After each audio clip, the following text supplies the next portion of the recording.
Coming up on episode 182 of Wheel Bearings, we're joined by the prolific Nicole Wakelin, and we're driving the Ford Bronco Sport, Chevrolet Tahoe, and we try the effects of cold weather on the Mustang Mach-E. Speaking of the Mach-E, a listener tried to buy one at a dealer and it did not go well, and so we talk about it. We also talk about the newly debuted Chevrolet Bolt EUV that's bigger and costs less. That's all ahead on episode 182 of Wheel Bearings. This country was built on a distinctly American work ethic. But today, work is in trouble. We've outsourced most of our manufacturing to other countries. And with that, we sent away good jobs and diminished our capability to make things. American Giant is a clothing company that's pushing back against this tide. They make a variety of high-quality clothing and activewear, like sweatshirts, jeans, dresses, jackets, and so much more. All made right here in the USA, from growing the cotton to adding the final touches. So when you buy American Giant, you create jobs for seamsters, cutters, and factory workers in towns and cities across the United States. And it's about more than an income. Jobs bring pride, purpose. They stitch people together.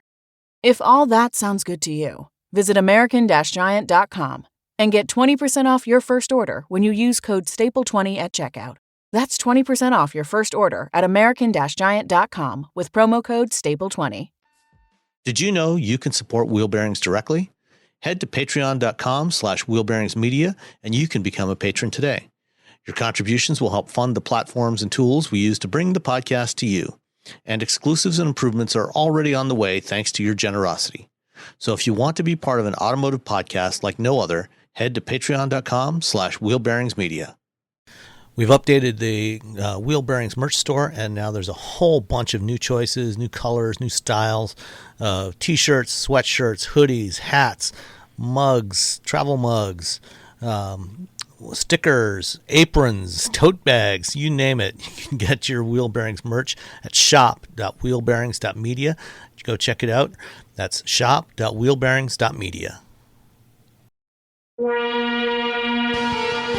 This is Wheel Bearings. I'm Dan Raw from Forbes. I'm Sam Abou-Al-Samad from Guidehouse Insights. I'm Rebecca Linland from Rebecca Drives. And this week we are joined by guests. Nicole Wakelin from Car Expert. There you go. Hello, Nicole. Welcome. Hello. Hi, Nicole. Thanks for joining us. How are things in frosty New Hampshire? Frosty. I'm sitting here with a blanket over my lap and wishing it would stop snowing for like 5 minutes. That'd be cool. Not today. Not today. I think we're actually getting more today. This is going to be good times. All right. Well, so let's start with what we're driving. And I think, Rebecca, the Bronco Sport, I want to know, while you were driving this, did people mistake it for the actual Bronco? Because that's a thing that's been happening all over the country. It is a thing that's been happening all over the country. So I was a little surprised by driving this that it did not get more points and looks and smiles and questions and such. It could be that it is stupid cold out lately and people aren't feeling very chatty. But when I had the Mach-E, the very first traffic light I stopped at, a woman rolled down, put down her window and was like, oh my gosh, oh my gosh, oh my gosh. And that didn't happen with the Bronco Sport. Nevertheless, it's so cute. It's so fun. Like, the interior is just delightful. So I had the Ford Bronco Sport Outer Banks 4x4 edition. There's 5 or 6 different trim lines and such. And the one that I had the 1.5 liter EcoBoost, 181 horsepower, 190 foot-pounds of torque, 8-speed auto, as I mentioned, 4x4 all-wheel drive. This is the car-based version of the Bronco. So I know a lot of people are confused. It's based on it's based on the Escape platform. Right, the Escape. So this is the Sport version, the Bronco Sport, and then the big Bronco is going to be coming out later on sometime this year. Well, yeah, but that's what's interesting is like the Bronco Sport seems to be fooling everybody. Well, and I think that was the point. They wanted it to look like a Bronco. It's got a lot of the same design language, because it's part of this family. rather than just doing a single Bronco this time, they introduced a Bronco family. And the Sport, is the entry level model for people that don't need the ultimate off-road capability.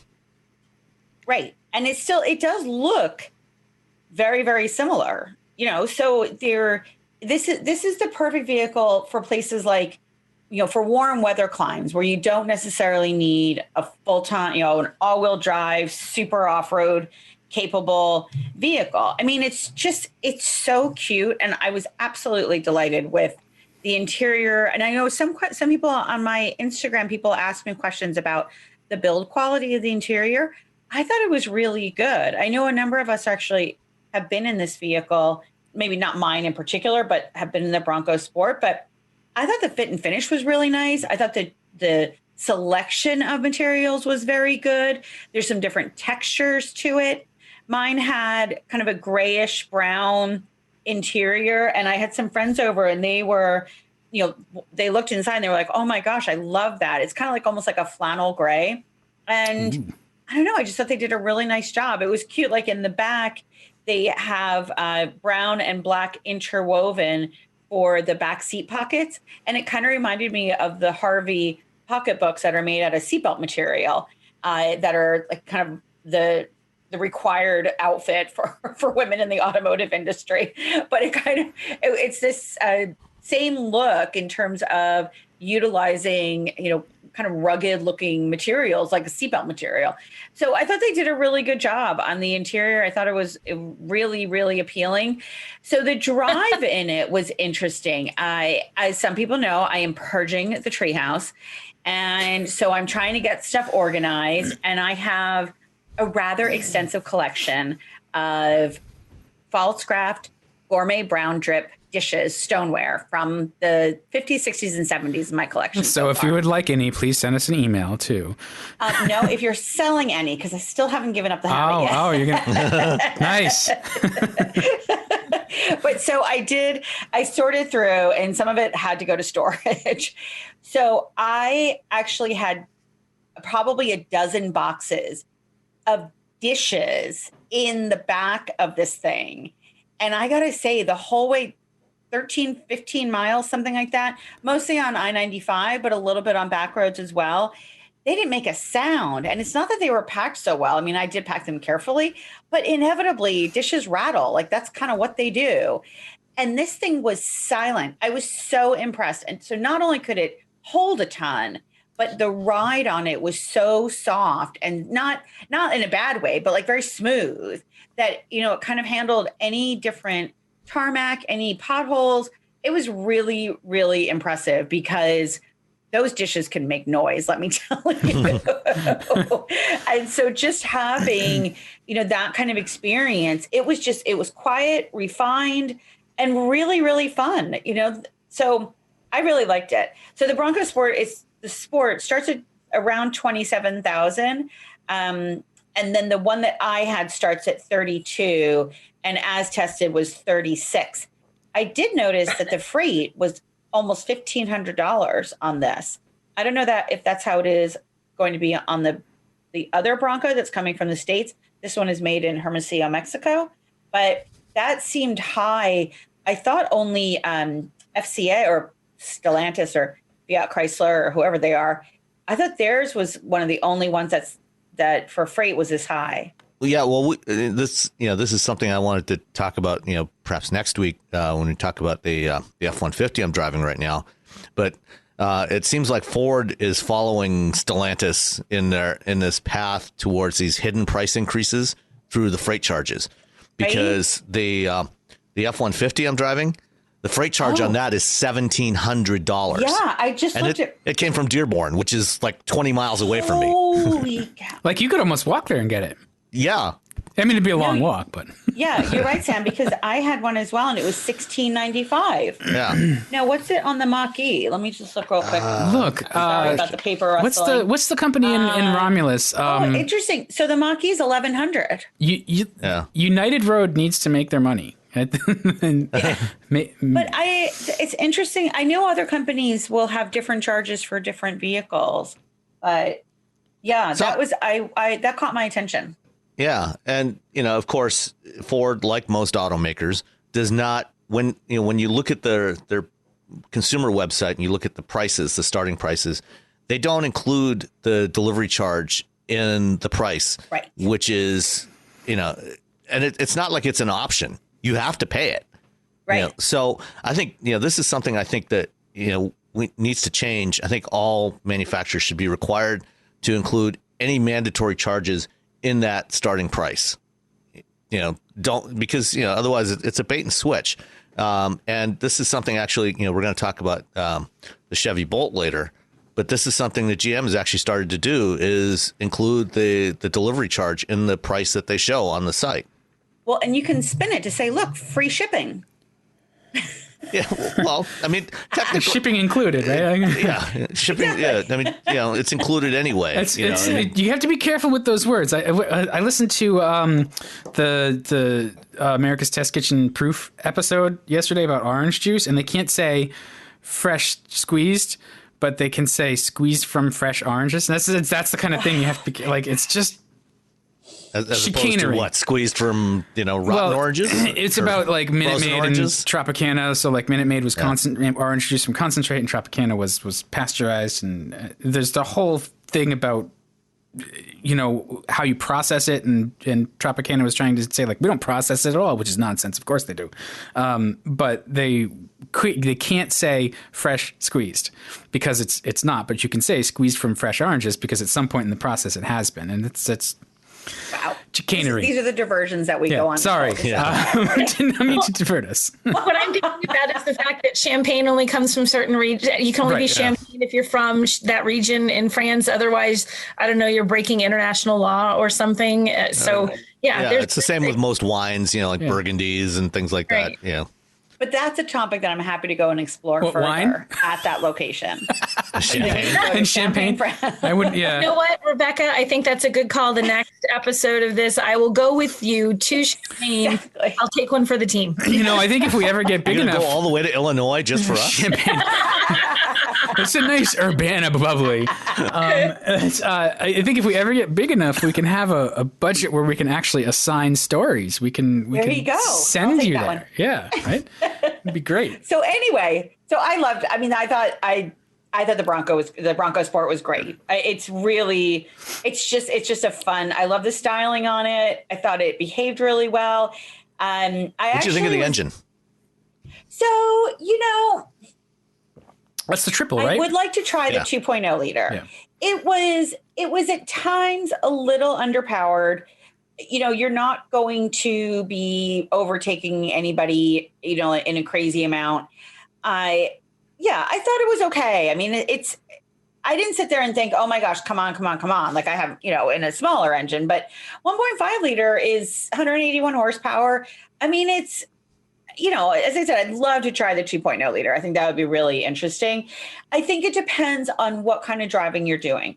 So if you are the type of person that is constantly on the highway, that you're constantly trying to get around, that you're a more aggressive driver, I can see where this might be a little bit underpowered. If you need to, jump the light and be the first one off at a traffic light, I can see where this might be a little, not what you would want.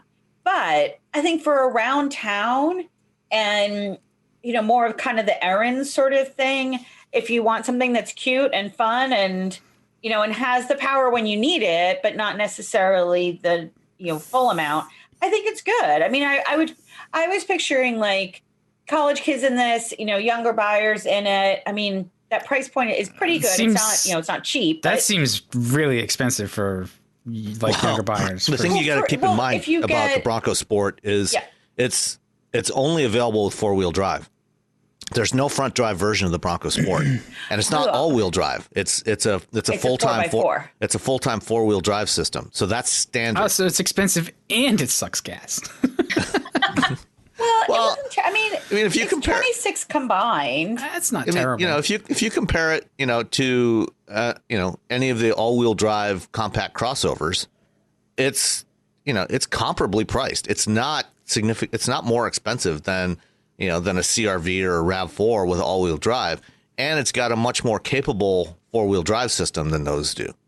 Well, It's pricier, but you get a lot. I drove both engines at the little launch that Ford did for like a 1-day program, and that is a capable vehicle. I mean, they really had us off road. They really had us going, on soft sand, and it was something you kind of looked at like, oh, a crossover on this, a small SUV. I don't know. It was fine. It took it without issue. So you're not getting a typical crossover experience. You're getting something really, truly capable if you want to go off-roading in that. Yeah, I mean, I would have loved to. I mean, I thought it handled, we've got some ice and snow here, and I thought it handled it really, really well. I didn't have any issues coming up my driveway. And I actually had another vehicle that we're still under embargo, but that was a 2-wheel drive that I did have problems. Well, it was a Lamborghini, so. It was a Lamborghini, right? With summer tires. I mean, it's not there. My driveway is not an easy driveway to get up and down, especially when there's ice and snow. And the Bronco Sport handled it really, really well and very easily. I like the ground clearance on it. So there's a level of confidence in it that I thought was really, really good. I love that it is blocky, like the first Escape, that the second generation of the first Escape. So when did that come out? 2007, 2008. The square one that looked trucky. That's my favorite Escape. Was that 2008? Like yeah. The very first It was Escape? a 2008 model. I think it came out in 07. Yeah, the first Escape was much well, earlier. so the first gen came out in 2002. Or 2002. Yeah, okay. But they restyled it for 2008. And I remember because I wrote the post for Autoblog about it. And I was super impressed. And it was just friendly and cheerful, and it had a crappy interior, but it was pleasant. And then they've gone to, Escapes that they look more like, a Focus, which is fine because that's what they are. But I like the return of some sort of T-square lines to it. And I think that it's so funny because it's like the same thing as the Escape in a lot of ways, but the stuff that makes it different makes it very different, and they have two different personalities. Yeah. Right. And this time around, this generation, they really did split off. They took the Escape, and rather than trying to make it a crossover for everybody, for people that, want to have a more active lifestyle versus, people are just using it as a suburban commuter, they split it and they made the Escape more car-like, still higher, like a crossover, but it's more got a more car-like personality to it. And then they created the Bronco Sport, as the one for people that, want to go off into the woods that don't necessarily need to be crawling around Moab, chasing Wranglers. That's the big Bronco for them. But, that want, the capability to get to those trailheads, with their mountain bikes stashed in the rack inside the back. And this is one of the things, they made it taller than the Escape. The roof is several inches taller. So and you can very actually square. Right. And you can stash two bikes inside, so they're locked away, they're secure, and having that 4-wheel drive capability. And it's aimed at a very different kind of customer base. Obviously some people are going to cross shop, and those two, but it's really looking for two very different target markets. Yeah, and I like the fact that the glass pops out, so you can not pops up, but opens up, on the tailgate. Yep. So it's a multifunctional tailgate, so that you can actually have the glass open, which is rare these days. So you can stick a surfboard out or something like that. And I really liked it. And again, now that I think about it more, I was in probably 4 inches of snow, of unplowed snow, when I went to take pictures at the beach. And it really did incredibly well in that level of snow. And the 4x4 certainly was the reason for that. So, it's a very, very versatile vehicle. It's one of those things like, if you lust after the Land Rover Defender, but you cannot afford it, I think something like the Ford Bronco is a really good alternative, and, half the price at least. Not saying the same buyer's going to buy it, but it's like the Land Rover, the Defender may be aspirational, but the Bronco Sport is achievable. I think we're seeing some of that conflating of the look, and I don't think either brand really cares. I think it's fine. Maybe Land Rover feels a little bit differently, but so Nicole, when they had you out in the terrain on it, like what did you do with it besides sand? Like did you actually manage to get it stuck? No, it was like a lead follow type situation. So it wasn't like you could go off and just, have at it and see if you could get it stuck. But they had you going up some pretty steep terrain, a decent amount of like articulation, some wheels in the air, taking there were a couple really, really sharp, tight, steep turns, the kind of stuff that would sort of hang you up, where you can feel a car like losing its ability to keep that traction and keep in control and start sliding. They had us doing a little bit of high speed, not super high speed, but a little bit faster stuff in the sand, so you could kind of have a little bit of fun with it. And of course, they showed it off, with someone out there really giving it what for. And it was, it was hard packed sand, loose sand. There was some gravel, steep, up and down, sharp. It was a little bit of everything. It was one of those courses designed Did you come out here to Michigan for that drive? I did. At Holly Oaks? Okay. Yeah. I flew out to Michigan. It was like a fly in the morning, fly back in the evening kind of thing. So they did give you a pretty good taste, but I mean, it was like, not even 24 hours. You're there it's a very quick drive when everyone's flying in and flying out the same day. It's not like you really have a full day of driving, but it was enough to give you a taste of whether you thought this is actually going to be something I would want to take off-road, or is this something that just you want to take off-road in name only? And it did feel capable. Everyone, and it was sort of the consensus that, wow, this is, for looking like just a boxy crossover is what it looks like. It actually handled itself well and was actually quite capable. And we drove both engines, so we got a taste of both of those powertrains and spent some time on the road with it too. So. Yeah. So how was the 2.0 liter? Was there a significant difference? I think, yes, you can notice a difference. I mean, it's a decent increase in power between the two. But I think, if I was buying it, I tend to go for the more powerful engine, just because anytime you take a car on the highway, I hate getting onto a highway and feeling like the car in my rearview mirror is way, way, way, way closer than I want it to be by the time I get to so but I don't feel like you, Rebecca. I didn't feel like the smaller engine was underpowered to the point that it was not fun to drive. It wasn't as you thought, oh gosh, this is struggling. This is miserable. It'll get me out of this thing. But yeah, you definitely notice the extra power, and I think it makes a big difference. More so if you're going to be doing something off-road, if you want the extra power, the extra torque to do that bigger engine's going to make a difference. Yeah. No, it's true. And keep in mind too that the loans that we're getting, normally we have a car for a week, and these we're getting for 3, maybe 4 days. And I know for me, I think for most of us, the weather has been so atrocious that there are days like today where I'm not doing any driving. The cars are coated in ice. And so we're not getting the normal seat time in this. But, the Bronco, I did take on the Merritt Parkway as well, Route 15, which has a lot of hills.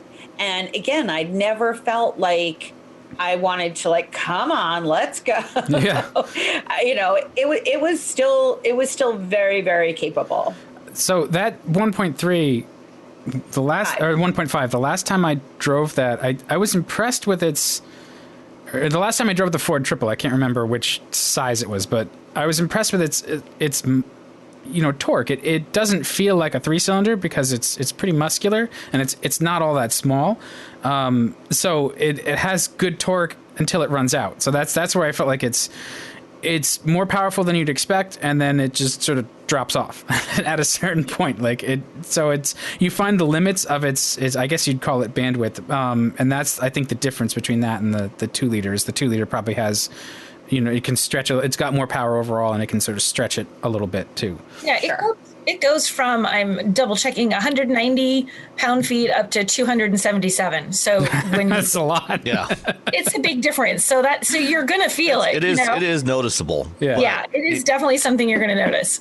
But I agree. I wouldn't consider the 1.5 significantly underpowered for most people. Yeah, I think most people will be more than fine with it. Yeah, it just feels like it runs out of breath at a certain point. Yeah. And which it does. Yeah.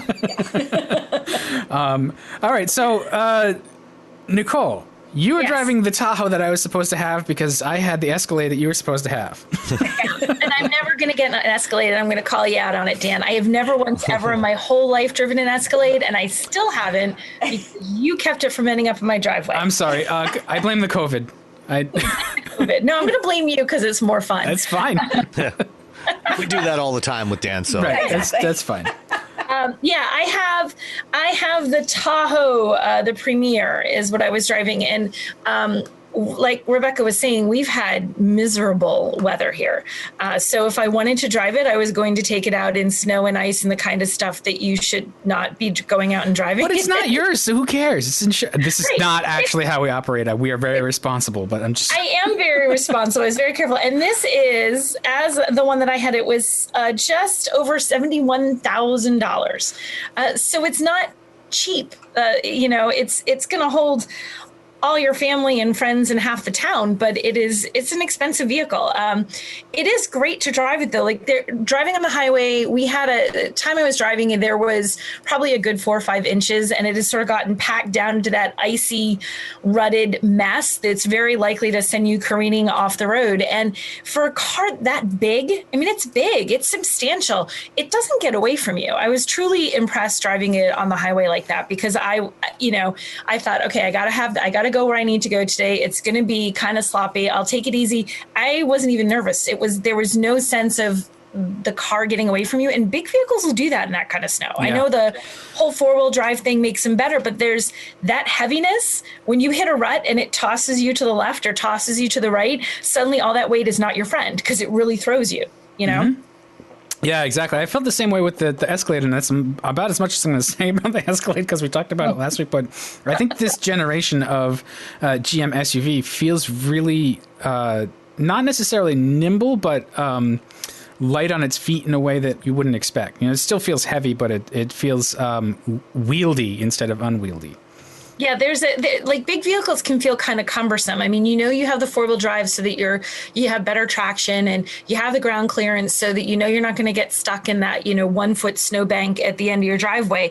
But they can, when you start to lose control or things are sloppy, they're not fun to drive. They can be challenging, and this actually is very controlled. It was very wieldy. I'm going to use that word now. Yeah. It was very wieldy. So you don't have that that suddenly you're like left, right. Whoa, let me get back, ease up and get back in control. That didn't happen once. And the drive that I went on was probably an hour I had to drive to get where I was going in that kind of messy, sloppy snow. So I was impressed. It was nice. Did you have the 5.3 liter V8 or the diesel? I had the 5.3. Yeah. How's that? Because I haven't tried it with that engine, and does it feel underpowered? Is it, what's it like economy wise? How does it do? No, it does not feel underpowered. I mean, when you want to move, it moves, driving low speeds, cities, whatever. But when you're on the highway and you really want to hammer that gas to get get it to move, it goes. I mean, you feel the weight of this. It's not a small vehicle. Nothing is going to make you feel like you're in a sports car in this thing. Like, you're in a great big beast of an SUV, but it never had that sense of feeling that you hit the gas and had to think. I hate that sort of lag where you're like, okay, come on. What I want is for you to go because I'm trying to merge. Come on. It never does that. It really does move. And what I liked about it is that it's quiet. Like, it's not luxury car, Mercedes Benz, can't hear anything outside your windows, don't know the world exists kind of quiet, but it is very quiet. You don't hear that big engine working when you hit the gas, which this is going to carry people. You're not in a sports car. It's people mover. And you want to be able to talk to the people in the third row without screaming yourself hoarse. Do you? Do you really? Yeah. Family car? Sometimes, get in the back. You obviously don't have, adult children that are gone, when they're still young, I mean, when they come back like that, you want to talk to them? I know. I have one that's in college. She could come back. She could sit in the back. I could chat with her. I actually like to tell. We have teenagers now, so I do like it when they actually deign to speak to us. It's great. Right? When they finally say like, "Hey, Dad," you're like, "Whoa, they spoke." Yeah. She acknowledged my existence. So what makes the Premier like? How is it equipped? Because you can get it cheaper and you can get it more expensive. What does it come? You can get it, yeah, because they have you can definitely get more expensive. But I think with this one, you're getting a pretty good range of stuff. I mean, you're getting like a Bose audio system. Oh, there's a 10.2-inch infotainment screen. Like it's a pretty giant infotainment screen. Yeah, it's huge, which is nice. Especially, so you have infotainment screens. What's the smallest ones are like, I think still 5 inches, 6 inches. Yeah, like Toyota. Yeah, like these really tiny screens. And it's hard enough when you're in a small car and the screen isn't that far away from you. Suddenly you're sitting behind the wheel of something this big with a huge front seat and you have a tiny screen and you're like, I have no idea what that says. Like you can't reach it. You can't read it. This is huge. So it's nice to have a screen this big in a car like this. And you have also, there's like wireless charging and it power seats. It has all the kind of bells and whistles that you'd expect in something that's going to run $71,000. Yeah. And I was looking the delivery for that price tag. What's that? I said it better for that price point. Right. And you were talking about the pricing delivery on the Ford stuff earlier. This one destination charge was $1,300. Okay. So that's actually less though. I mean, when you think, I wonder what it is on the pickup trucks because probably the Ford same. is $1,695. Yeah. So it's a chunk. I mean, it's it's a lot, but it's not nearly as much. I mean, as some of the others. Right. Yeah. But no, they are absolutely getting up there. Mm-hmm. One of the things I like about the GM vehicles, these full size SUVs, is and we've talked about this before. I think when I had the Chevy Suburban diesel, these are purpose built. This is for a specific lifestyle, a specific type of probably family that they need the capabilities. They need the towing capacity. They need, maybe that 4x4 off-road capability. They live, up a dirt road. Like they need the capabilities. And that's why I'm an advocate for having these types of vehicles in the showroom. Like you don't have to buy this vehicle. There's plenty of others that you can buy, but I just love the fact that they're still available in that truck-based, super capable, large SUV that people need. I mean, a lot of people buy these because they actually need them. Well, it's interesting because people tend to sort of rail against the idea that you buy, the same thing, people who buy a pickup truck and they're like, you never haul anything but air, you don't need it. And people do the same thing to the large SUV. Why do you need that SUV? You don't have the Brady Bunch for a family. You don't need something that big. But you'd be surprised how much space you sometimes do want. You have 2 kids, you have their friends in the car, suddenly you've got 4 kids riding along in there, and the amount of stuff. And if you're an active family, if you're someone who likes to go camping, you like to go on road trips, you like to do any kind of outdoorsy stuff, suddenly just a regular, 2-row SUV feels ridiculously cramped. You want that 3rd row, if not for people, you want that room for cargo, and you really, truly use it. The few times that I had big cars like this when we did camping when the girls were little, suddenly it was just, I get why you would want this with a family, even if you don't have 4, 5, 6 kids, just to be able to think, I don't have to pack everything like playing a game of Tetris. I can just put it all in the back because there's plenty of room. It's fantastic. Yeah. Well, and there's that argument too that like, why do you need the SUV for that? You can get the same amount of space or more efficiently in a minivan, and that's true, and it's an option, and you should look at it. But if you're going to do that space plus towing something, then you're in a whole different use case, and, right? And you need the SUV for the towing, right? If you're gonna tow something big, or anything more than like a pop-up trailer. Right. Yeah. And like pop-ups, there are, things that you can tow that are pretty light. But you really don't want to get to the edge of your towing capacity and minivans, I'm assuming that the most a minivan's going to tow is probably like 3,500 pounds. That's not a ton. It's enough for a lot of stuff. But if you've got a small camper or a boat that you use on one of the lakes or a minivan can definitely do snowmobiles. Those aren't that bad. But, you find real quickly that you have run it out of capacity plus, towing capacity plus payload with people and stuff. They're just not they're not designed for it. And you can, if you are comfortable with being reckless, you can go over the towing capacity. That's your choice, but I don't recommend it on the podcast. The other thing with minivans, like, yeah, they're like sort of like the ultimate family hauler, right? Because your kids can just fling the door open and hop right in. It's not like they have to reach up and grab a handle that's 5 inches above their head. And I do love minivans. Don't get me wrong. Yeah, right.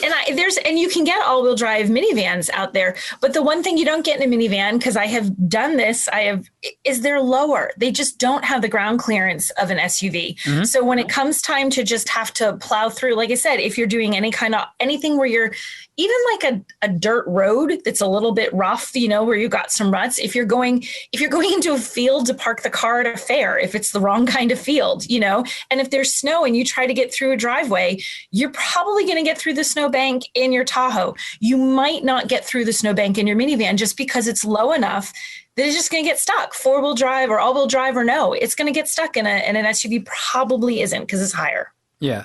And we have the choice to purchase. I mean, this is why manufacturers make all these different form factors, because, everybody has different needs.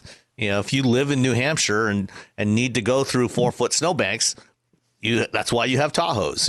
If you live somewhere where it's warm and you don't have that need, then a minivan is maybe a better choice, or a Miata, Well, it's truly the right choice. But, well, the SUV can tow the Miata too, the racetrack, so that's true. Or you could just drive the Miata to the track. Well, I mean, when you get serious. But the thing that I love about the big SUVs is that they really are like an all-purpose vehicle. Yeah, sometimes you're carrying around more capability than you're using, but when you need that capability, it's there. Some of it's comfort. Again, we have the choice to pay for the comfort that we use, and the efficiency thing and the impact on the environment isn't my favorite thing to think about. So we're getting more options, and we can choose more wisely about that. That's coming.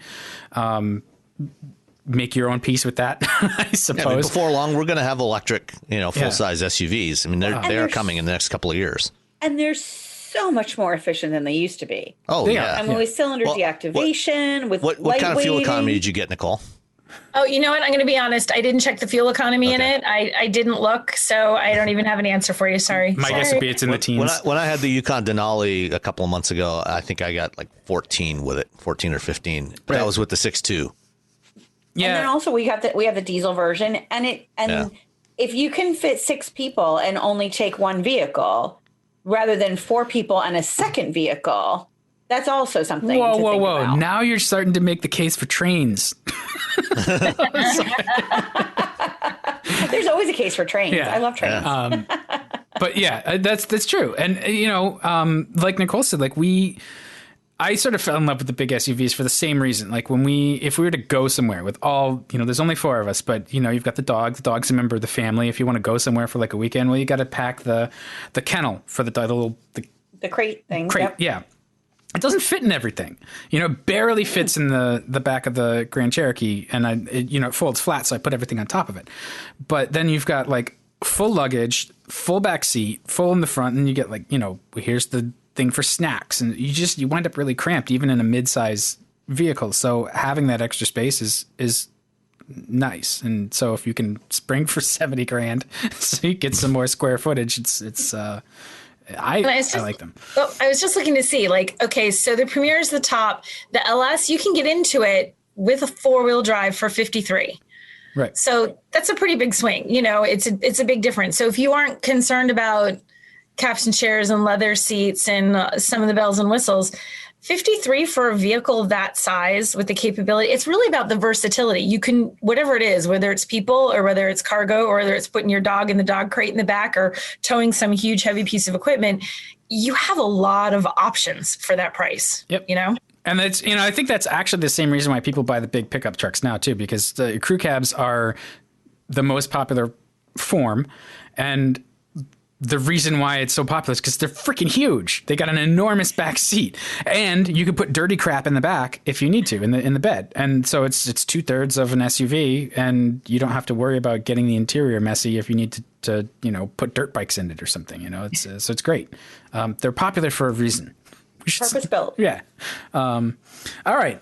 So moving on, Sam, you had the Mach-E, and this dovetails nicely with getting into topics. So you had the Mach-E in the cold.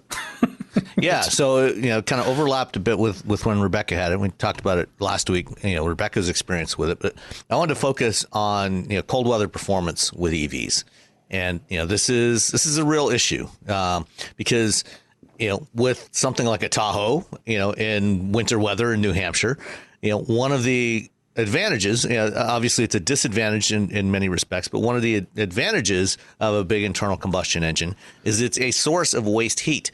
That engine generates a lot of heat that is not transformed into usable power to move the vehicle. But it's great if you need to heat the cabin. And, because you can just run that coolant from the engine through a heat exchanger in the cabin, warm up the cabin. It's wonderful. And that doesn't put any extra load on that engine. Although there are other things about cold weather driving that do put extra load on it. Like, your rolling resistance goes up and things like that. That just heats it up faster.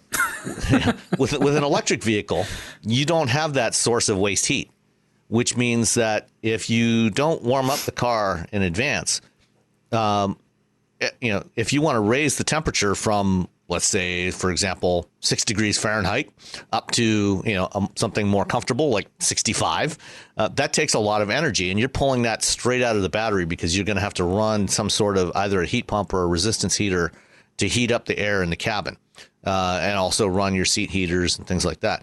So this is why, if you have an EV, in winter weather, you can generally count on range dropping by roughly 30 to 40%, of whatever it's rated at. So in the case of the Mach-E I was driving, is an all-wheel drive extended range. It's officially EPA rated at 270 miles of range. Realistically, you can expect to get maybe, in winter weather performance, 160 to 170 miles at the most, which, truthfully, for almost everybody, if you're plugging it in every day, plugging it in at night when you come home, that's more than adequate. That's more than almost anybody needs for their daily driving. Long distance, road trips is another story, but for your daily driving, that's more than sufficient. So what I did when I had the Mach-E, the first full day I had it, I took it out for a long drive to evaluate the range. And that first day, it started off at about 20 degrees in the morning when I left, and I had it plugged in overnight, and I used a feature that all EVs have, which is the ability to precondition the cabin. So when the car's plugged in, you can program it. You can say, this is the time I want to leave. So I want to leave at 8:30 and I want it warm. And what happens is, while it's still plugged in, it's actually, at say 7:45, 8 o'clock, it's going to start up the vehicle, or at least start up the heating system and start warming the cabin up to, your predefined temperature. And, it's doing that while it's still plugged in. So it's not taking juice from the battery, which is great. And then you can just go and you can drive, and you still have a lot more of your range. And so I spent the next several hours driving it. I drove 164 miles, when I left, with the car already pre-warmed, and I left the climate control at about 62, and also used the seat heaters, which 62. Yikes. Well, the seat heaters and steering wheel heater are much more efficient for keeping you comfortable. It's a much more effective because it's right in contact with your body. So even at 62, I was still comfortable in the car. Every once in a while, I would turn it up a little bit, warm it up a little, and then turn it back down. But for the most part, I just used the seat heaters and the steering wheel heater, and my hands and my backside were nice and warm, and it was comfortable. I got 164 miles out of it, still had 81 miles of range left on the meter when I got back. So that's 254 miles, or 245. That's amazing. 245 miles. And and it was about 30 degrees by the time I got home. So that's actually really impressive. So I mean, in moderate weather conditions, you should easily be able to get 300 miles or more out of one of these things. Unless you're blasting around back roads and really driving it like a Mustang. If you're just driving it like a, like a regular vehicle, just daily commuting, 300 miles of range is absolutely very realistic in warm weather conditions. But you will, with an EV, you will get less range. And, on subsequent days when the temperature got significantly colder and it was down into the single digits overnight, even with preconditioned, when I got up in the morning and went out and took a look at it, it was showing, 160, 170 miles of available range when I unplugged it, even at 100% charge. So that is something that you absolutely need to keep in mind. So if you're going to have an EV in cold weather climates, make sure you take advantage of the preconditioning functions. If you're commuting, or even if you're not commuting, even if you're only going out sporadically, if you're going to be going out in an hour, you can just go in the app, tell it to warm it up, say, okay, I want to leave in 45 minutes, tell it to warm it up while it's still plugged in, and that'll help your range a lot. Yeah. I assume that it's the same in hot weather. The same is true of hot weather. Yeah. If it's really hot, you can actually have it turn the air conditioning on and cool it down before you leave. Yeah. I remember talking to somebody from a manufacturer who shall remain nameless, and they were doing hot weather testing in the Middle East when I was there. And they said that the results were pretty miserable and really struggling to get any kind of decent range. But this was also, 7 years ago. And so I think they've done a lot of work in compensating for that and just that thing. And, I was in these Ford products that we've all kind of had recently. One of the things I really like, and it's a silly feature, but it's that emotional solution I've talked about before, where when it's 19 degrees outside and you get in the car and you turn it on and the heated seats are still on and the steering wheel is still, it's kind of like, it's almost like it senses the outdoor temperature and says, you probably want this on. I like the fact that I don't always have to go back and put the heater on again and put the steering wheel on again. It's like, you should know that.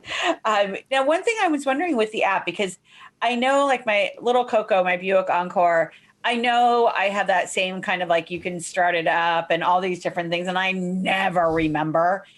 Can it work with your calendar or like your app to say, or Waze to say, hey, we know that you're going to be driving soon. Do you want me to precondition your Ford Mustang Mach-E?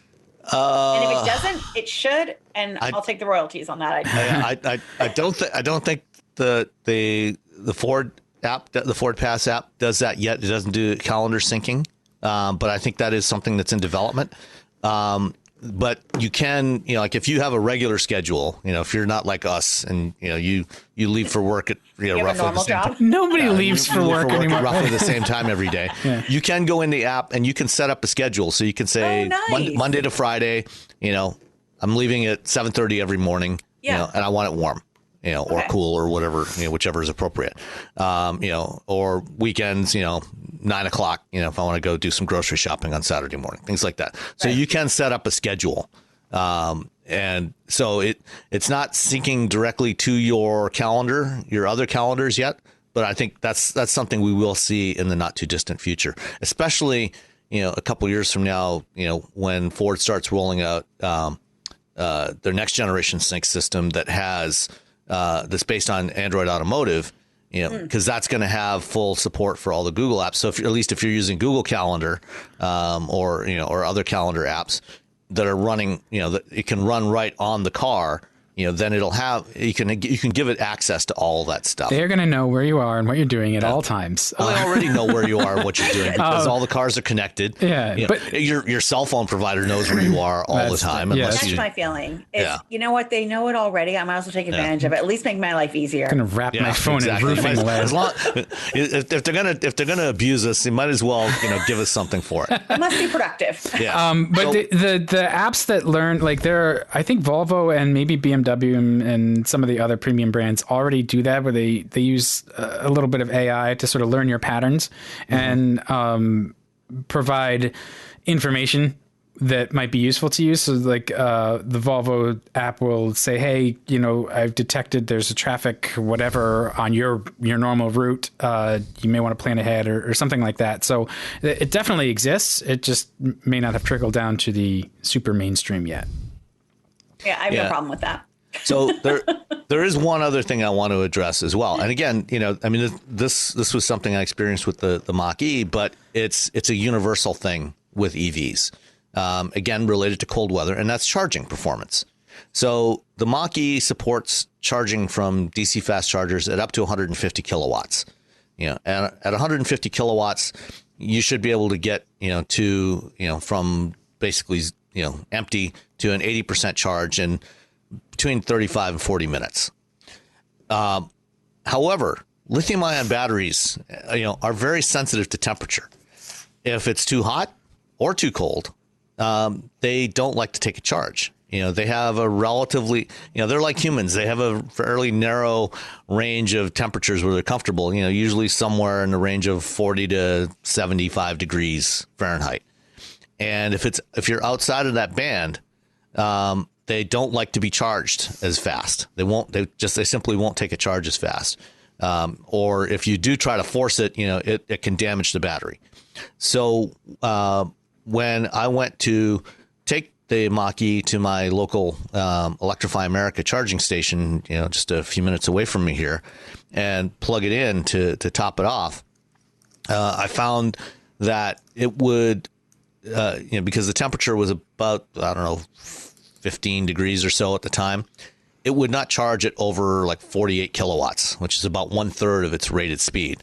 So to do a full charge on it would have taken over an hour and a half, almost 2 hours to do. That's what I found when I was at the charge point one. It was going to be almost 4 hours. Yeah.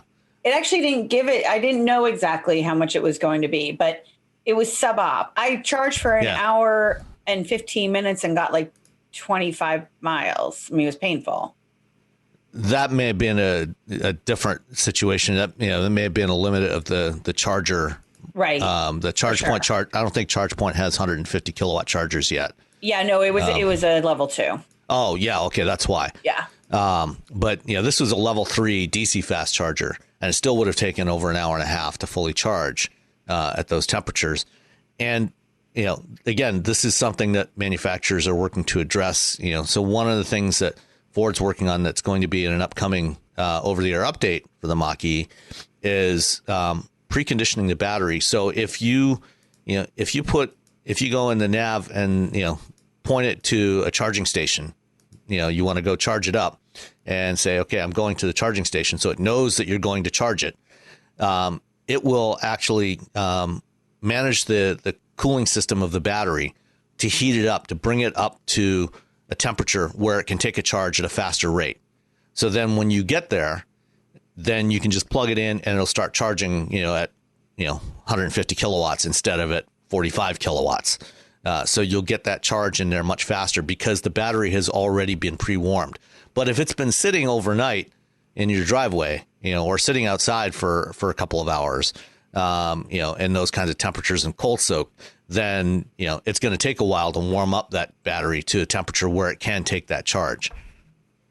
So that is again something to be aware of, and this is a universal EV issue when you live in cold weather climates like this, or similarly in hot weather climates. They'll cool down the battery to the degree they can so that it can take a charge faster.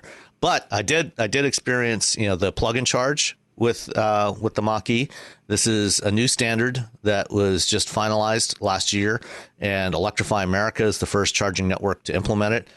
Ford, Volkswagen, Porsche are all, they're all putting that into their EVs now, into the software. So when you get one of these vehicles, you can set up your Ford Pass account, log in, put in payment information, just put in your credit card or your debit card into the Ford Pass account.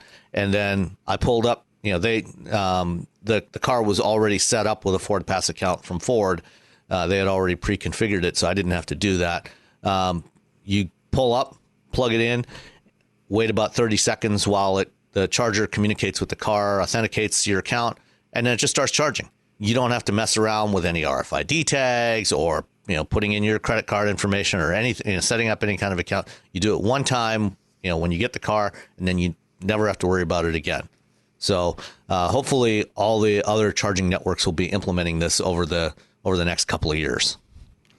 So I think I think that people are focused on the range number a little bit, like as a distraction, because the range is mostly going to be fine for what you're doing. Well, I think the range concerns were a legitimate concern, 8-10 years ago when we had got the first generation Nissan Leafs and Focus Electrics and things like that had. I do remember driving a Leaf in the winter and being like, 70 oh man, miles of range. On the highway, just watching it go down. Yeah, I mean the first time I had a Leaf, I had 74 miles of range, and I was supposed to go to Detroit. I live 35 miles from Detroit, and you barely made it. I was going to a baseball game with the folks from Nissan. And I went to look for where there was a charger near Comerica Park, and it turns out that there were 2 level 2 chargers a couple of blocks away from the baseball stadium, but I had no idea if they were actually going to be available, what kind of condition they were in, and so I looked at it and said, well, I've got 70-mile round trip. I got 74 miles of range. When I come back, it's going to be dark. The headlights are going to be on, also consuming more power. I think I'm going to leave the Leaf in the driveway and take my Mustang. Solid choice. I think, and also, I heard a great stat one time. They're like, when you think about when the low fuel light goes on in your car, you've got like 2 to 3 gallons left, and that's like 60 miles. And 60, 75 miles. And so you're driving with your low fuel light on always in the older EVs. And that's enough to give you engine up. Yeah. Well, and that's the thing about current generation EVs, like the Mach-E, the Chevy Bolt, Teslas, everything that's coming out now is going to have, 200 plus miles of range. So even in these cold weather environments, if you've got something that has a nominal 200 mile range, you're still looking at 130 miles of range, even in this kind of weather. So it's really not an issue for almost anybody anymore. So I don't think the range is an issue. But like I said, there are absolutely things that you can and should do to mitigate it to the degree you can, like preconditioning it, for either hot or cold, and, be aware that it's going to take you longer to charge. It's weird to me how range, like you said, originally range really was an issue. When you had 70 miles of range, it was like driving with your, low fuel level light on all the time. But it's been such a long while since that was what the typical range was. And somehow it's like stuck in everyone's head. I can talk to any random consumer about EVs and friends, whatever. And the first thing they say, yeah, but the range. I'm like, how far do you typically drive in a day? Unless you're really on a road trip, how often do you need to drive 200 miles in your average day? And are you driving to the middle of nowhere where there's not a single place where you could just top that off just a little bit if you needed to? I mean, but somehow that got into the collective consciousness of everybody that EVs don't have the range you need. You're never going to make it. There are only 2 charging stations in the entire nation. You have to find those to charge your car. And that's been hard to shake. Like, no matter how much they say, hey, there's extended range batteries, and even the not extended range batteries give you huge amounts of range, all anyone hears is, there's not enough range. I'm going to run out of juice. I'm going to be stuck on the side of the road. So I don't know how they shake that. I don't know what campaign needs to happen to convince people it isn't the issue it was 10 years ago. Yeah, it is a tough challenge. I think, manufacturers are starting to try and tackle that. Part of it, is just having these ever longer range vehicles, but there's, then there's the trade-off with cost and weight, so, I think GM with what they're going to be doing this year with their Everybody In campaign for their new EVs, I think, that's one of the things that they're going to try to address this year. So we'll see what happens. Yeah, I think, I've said it before, but we haven't made the argument for how an EV is better, is a better solution for mobility needs than internal combustion engine. Well, I'll give you one. Okay. You plug in your car at night, and when you're leaving in the morning, you unplug it. You don't have to go stand at a gas station when it's 15 degrees out and pump fuel into your car. Well, you don't enjoy that in your garage, because otherwise you're schlepping through the snow and ice and cold and rain and everything. Even me, I didn't have it in the garage. I had it parked in the driveway. Right. I just pull out the cord and drape it over my garbage bin. And and then drive off. So it takes me 5 seconds to unplug it and.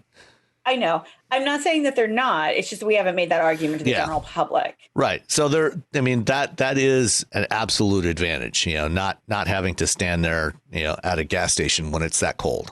By all means. My favorite thing, and it's about EVs, and everyone knows they're quiet. Everyone knows they don't have an engine, but really you don't appreciate not having the engine until you're trying to start your car early and your family still asleep, and your engine suddenly sounds like a freight train when you turn the ignition, right? Not having that, not waking up your neighbors. We have a neighbor who has a very loud, unnamed vehicle. That guy goes to work at like 5 o'clock every morning. And I hear that. I wouldn't hear him if he had an EV. And on a weird note, it was a plug-in hybrid, so not an EV, but still you have that, low speed running an electric only thing. We were in a national park and all the animals stayed put because your engine. Nice. You can see everything. I'm like, this is the weirdest side benefit, is that like awesome. Where you're traveling, like the little deer were running and fleeing from everybody else. Here come a little plug-in hybrid. They're like, hey, they didn't move. So it was really, there's all these weird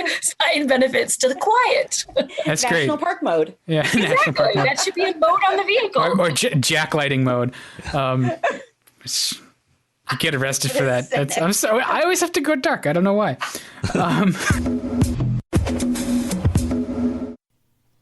Smartphones have gotten way more expensive over the past decade, and all it takes is one impact on a hard floor to make you wish you had spent a few bucks to put a case on it. Going online without ExpressVPN is like not having a case for your phone, and it only costs a few dollars a month. Nicole, Robbie, and I travel a lot for our work, and we spend a lot of time in hotels, coffee shops, airplanes, and of course the Delta Sky Club.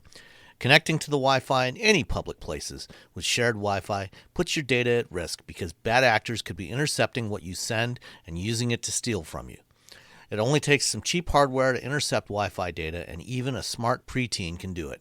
Hackers can make up to $1,000 per victim selling personal information on the dark web.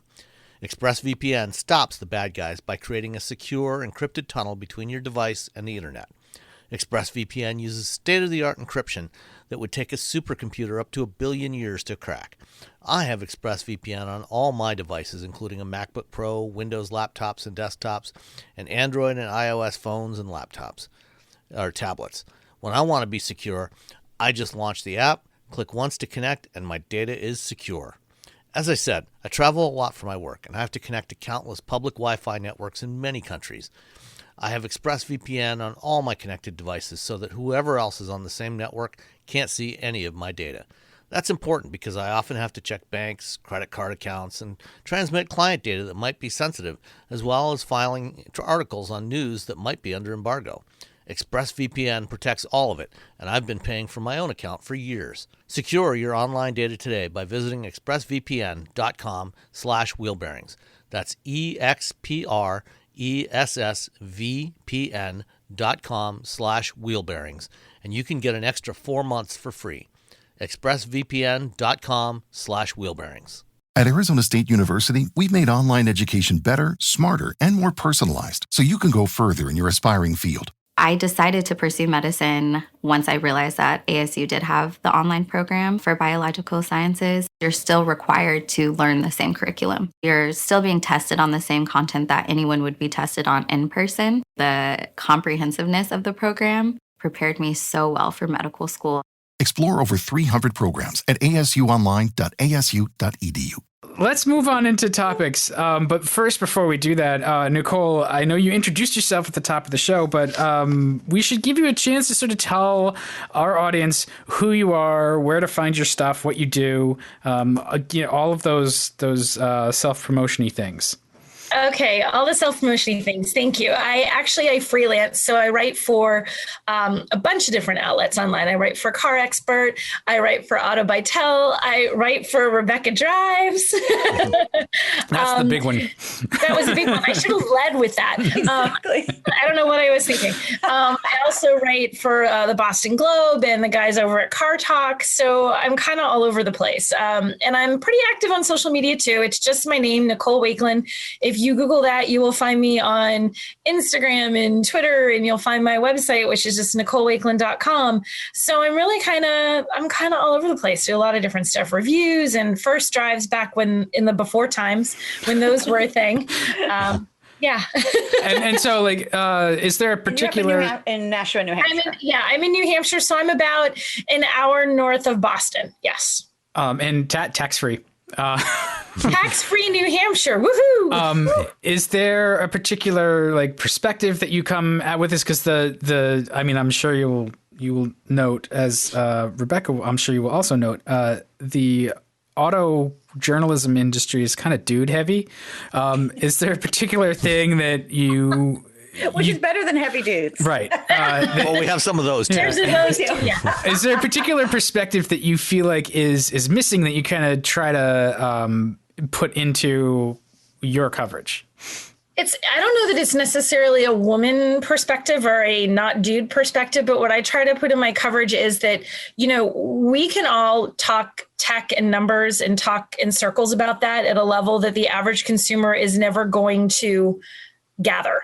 Most people don't, there's gearheads that are really into that, but I think it's important to talk to people in reviews in a way that is relatable, the things that are going to matter, and give them just enough numbers to make when it makes sense. This engine has X horsepower. This engine has X times 2. So just to give them enough for it to make sense, but just giving the level of detail that some reviews give, I feel like sometimes it does a disservice because people tune out. So I like to write reviews that give the key features for the person who's going to want that car. What's the family person going to want from their SUV? What's the person buying a new little starter crossover for their college kid? What matters to the college kid? Does it have what it needs? So I try to write reviews that are relatable because I think that's something important. I think sometimes reviews go over people's heads because they get too focused on tech and numbers and details that really aren't something that a large percentage of the population understands or that matters to them or is relatable. Completely agree. Like, here's the numbers. Here's why it's good. Here's why you should care. Yeah. All right. Well, let's jump in then and talk about some numbers. We can stick with the Mach-E for a minute because we had a listener write in with questions about Mach-E buying. And so we've talked the car up on the show. And if you want to go get one, you've got to deal with your local Ford dealer who, should be a nice experience. They should know what they're doing with it. But apparently you can run into some challenges still. Yeah, so Adam Jakowenko, who I don't think has ever written to us before, at least not since last week, wrote to us.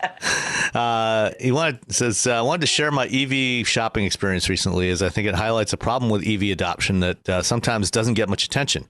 Usually we hear things like range, charging network, and even build quality when people talk about EVs. But what struck me is the dealer experience. In my EV shopping, what I'm finding is a big difference between Tesla and other EVs, and that's dealers. Tesla buying is technically pretty easy. No haggling, no hours at a dealership. Pick what you want and do everything online. The sales process is relatively simple in my experience. What I'm finding in shopping for Ford's new EV, the Mach-E, is that this fascinating paradox where dealers are simultaneously woefully unprepared for how to sell the vehicle, yet very prepared to take advantage of you. And it creates a very bad buying experience. I've spoken with Ford dealers in my area with Mach-E's available for purchase. I've asked them about Ford Options, which is a new financing plan available specifically on the Mach-E, and what I plan to utilize. It's clearly listed on Ford's website. Only one of the Ford dealers had a clue what Ford Options was. I had to explain it to the rest, and he drops a link in here, and I'll include that in the show notes. And then I asked if they participate in the California Clean Fuel Reward, which provides a $1,500 discount right off the top of a new EV in California. Not a rebate, but an actual discount at time of purchase. which technically I think is a rebate, but not like a mail-in rebate. But at any rate, is that like a rebate that goes rebate or tax credit? Yeah, it's not tax credit. That. Does it go to the dealer though? Like, is it something that the dealer has to, like the person gets the price lowered, but the dealer has stuff to do to get it? Yeah, this it goes right on. The dealer has to sign up with the program to participate, but otherwise it's designed to be a seamless discount for the customer. I think the way it works is that for dealers that sign up, they take the $1,500 off the purchase price and they get reimbursed by the state for that. So they have to wait for their money instead of the customer waiting for their money. Exactly. So only 2 of the 4 dealers are participating, and one of them never heard of the program. I had to send them the information on how to sign up. For a buyer in California, it wouldn't make any sense to purchase an EV from a dealer who wasn't participating, as you're losing out on an easy $1,500 discount. Absolutely. But you know who is on that list? Every Tesla store in California. Yet for all of their lack of knowledge about selling an EV, dealers know one thing very well, that demand is high. So they were Johnny on the spot when it came to marking up the car. One dealer in my area had a $15,000 markup on a Mach-E current available. Where is Adam again? Do we know? Sounds like he's somewhere in California. He didn't specify. It's a small state. Anyway, another I spoke with told me the markup was $5,000, but he'd knock off $1,500, so it'd only be $3,500. How nice of him. While dealer markups are not exclusive to EVs, there are intricacies to purchasing an EV that don't exist in the gas car world, and many dealers seem to be stuck in the past or unwilling or unable to help customers navigate these waters, but perfectly ready to take advantage of you when possible. So I feel like this is a bit of a problem. If we want people to adopt EVs, nobody likes going to a car dealership to begin with. But even if there were a very high-profile EV like the Mach-E, the manufacturer can't effectively educate dealers, and dealers aren't going to make the effort to understand how to sell these cars or make it easy. What can we do? So, that's a lot. This is the dealers are a known issue, and this is exactly why Tesla refused to sign up franchise dealers to set up a franchise dealer network. I think there's a bunch of reasons. Direct. This is, but I remember, back in 2007 when they were just getting going, talking to Daryl Siri, who was their senior VP of marketing at the time, when they first announced this. This is before Elon was CEO, when he was just their chief investor and chairman of the board.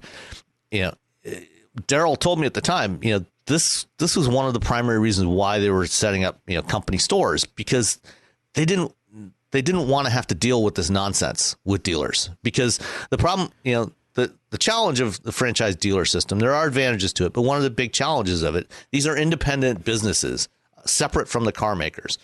Once, they are actually buying the cars from the manufacturer, from the factory, and then selling them on, they're buying them at a wholesale price, selling them to consumers. Once they have possession of that car, they can do basically whatever the hell they want.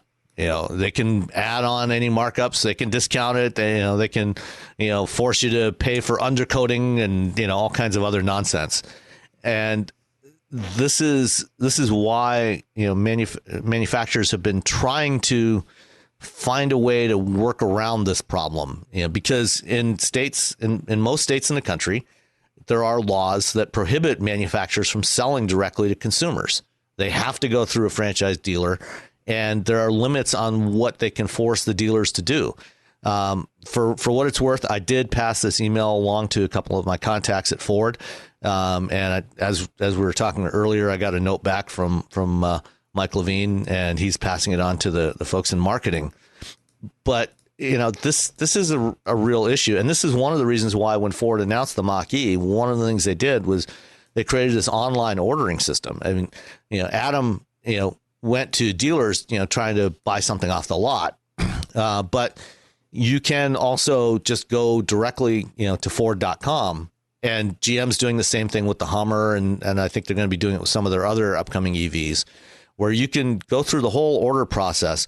And basically, at the end, you select a local dealer that you're going to take delivery from, but you can do all of the stuff online. The last part of the transaction has to happen at the dealer. But all the other stuff up front, you can do online before you ever interact with the dealer. Now, the problem with that is, because you're ordering direct from the factory, you're not buying out of a dealer's inventory. you're ordering a car, and so there could be a wait, and when you've got something like the Mach-E where there's a backlog, that wait could be several months, and if you want to buy something today, then you basically have to go to a dealer to do that. Relax, wait. Yeah. No, but I mean, I think that's what's difficult also is a lot of consumers don't realize that the manufacturer doesn't have control over the distribution, the dealer. Every dealer experience is different because even though manufacturers have dealer training and dealer courses and everything, it still is, that's an individual business that the dealer owns, not the manufacturer. And so this is why this is also why it's very challenging. If a dealer doesn't want to sell an EV, people will go in and say, I want to buy an EV. No, you don't. Take this that's already on their lot because they're paying up for that. So there's a lot of opaque conflict between the manufacturer and the dealer. And the manufacturer loses control at that dealer, at that point of the dealer. Now they can quote punish or not cultivate that dealer by giving them cars that aren't easy to sell or not giving them first dibs and things like that, but then that can come back to haunt the manufacturer as well. So managing that relationship is really a full-time job for people to keep the dealer happy, but also make sure the dealer is representing the manufacturer in the appropriate way. And it's a big challenge, and it is exactly one of the many reasons why Tesla and some of the other newer brands that are coming out are not doing a traditional franchise dealership. The other thing is if you want to close down a dealer, you have to go to that state and deal with the franchise laws in that individual state for that dealer. GM was able to close down some of their dealerships when they declared bankruptcy because it was a federal issue, and the individual federal state franchise laws did not apply. But otherwise, you are going to each state and dealing with the individual franchises. So it's a really messy process. And one of the things that GM has done recently, Cadillac did this. After they announced the Lyriq, they actually went to all their dealers. They had Cadillac's got about 850 dealers, and they said, "Look, Cadillac's going electric, whether you like it or not.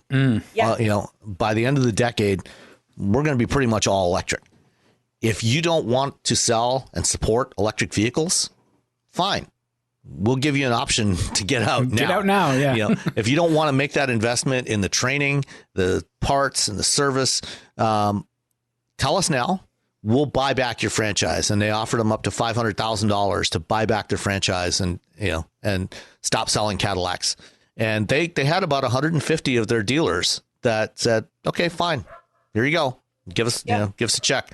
And I mean, those are mostly dealers in smaller markets that sell, probably in many cases fewer than a couple of dozen Cadillacs a year. They're usually dualed with some other brand, and they're selling relatively few cars. So it wasn't worth it for them to make that investment for, relatively small number of vehicles that they would have to support. And I think, this is the sort of thing we're probably going to see more of going forward. We're going to see manufacturers say to dealers, at least for a while, until it gets to you hit a critical mass where, they're just not going to have any option but to sell EVs because that's all there's going to be available. They're probably going to have to do more of these kinds of arrangements of buying out dealers that don't want to sell or support these vehicles. For sure. But, the markup is that's a whole separate issue from selling EVs. That's something that too many dealers do, on popular cars. And, I think that if a dealer is insisting on a markup, fine, turn around, walk out. Right. Well, but so you don't have to pay it. This is where, I don't know, in my experience, and maybe you guys can speak to it as well, but in my experience, auto writers aren't necessarily new car buyers. So that's a blind spot for us unless we talk to consumers and unless we sort of try the process. We're not buying new cars on a regular basis. We're not in dealerships that often. So we don't run into that kind of, those kind of shenanigans. I certainly am taken aback when I read these stories. I'm just like, I would walk out. Like, you're not going to mark up the car. Like, you're making money on it already. If you want fatter margins, I get it, but like, I'm not where that margin's coming from. Like, it is always fun though to go into dealerships, especially as women. Nicole and I can tell you, especially if we're by ourselves. How does that work? Like, do you have any stories you can share? Oh my God. I literally just went, my daughter is in college and got a killer internship, which means she has to be at school, which now she has to get to that internship that doesn't have a bus. So we got to buy her a car. So we went running around a couple of weekends ago trying to help her do that out where she's going to school. And, she's only ever driven my car and my husband's car and ridden in the back of a million press cars, but she doesn't have any kind of frame of reference. So I'm like, okay, let's put you in a bunch of different vehicles so you can actually see what new cars feel like and see what these options feel like. So I walk in knowing exactly what I want her to drive. I don't need an explanation. No, that experience of walking into the dealership and having them be like, okay, little lady, let me show you how this works. I'm like, dude, I'm going to throttle you across this desk. I had one guy try to mansplain to me how all-wheel drive works. And I was like, all right. And my daughter said to me, she's like, know who I am. Well, my daughter said to me after, she's like, Mom, it's a good thing he could only see your eyes over your mask because you have to wear the mask. If he had seen your face, she's like, I could see how angry you were with him. Trying to explain to me, well, it's really not that important most of the time. You don't really need this. It doesn't really matter. She's in Wisconsin, by the way, FYI. I'm kind of like, it might matter here. Yeah, it matters in Wisconsin. So what kind what did you get an Impreza or like a WRX? Or? Yeah, WRX, totally. No, I got her a Ford Mustang. But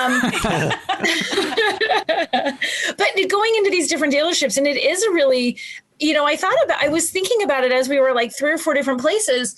I thought, my gosh, if you really don't have a handle on what you want to buy, if you don't understand, I thought I would not have gone where we went. I would have known what to get. I would have been easily suckered in by some of the stuff the sales guys were saying without knowing, like, dude, that's totally not the case. Like, and I only know because I'm a journalist. But the way that there was one dealership that did not sort of do that talking down, assuming that I didn't know anything, only one out of the 4 that we went to. So Kia gets a gold star.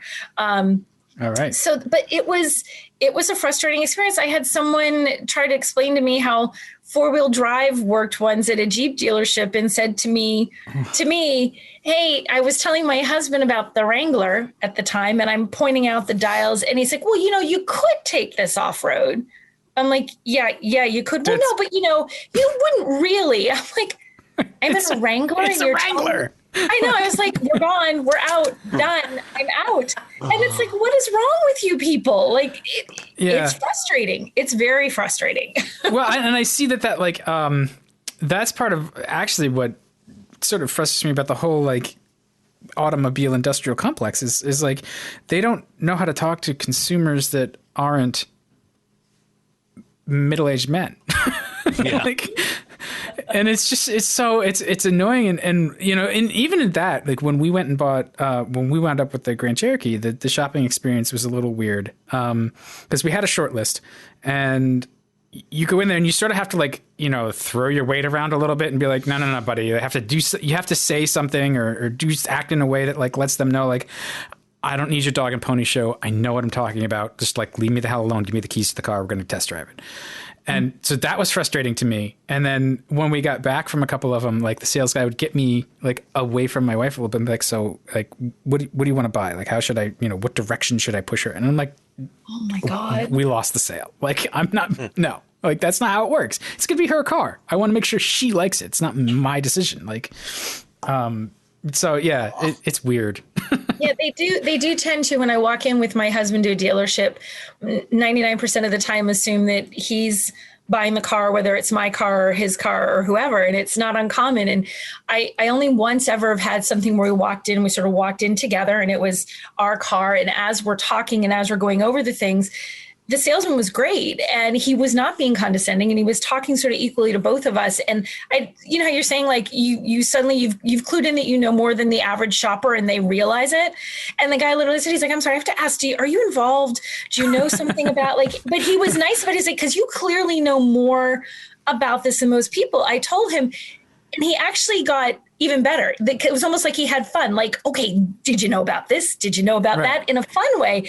I didn't end up buying that car. I sent 2 other people to that guy to buy cars because it was such a positive experience with him. That's cool. Yeah. You know? Well, they'll figure it out one day or not. Well, the beauty of it is, there's more than 3,000 Ford dealers across the United States. Find another one. Right. There are dealers out there that will not treat you like you're an idiot.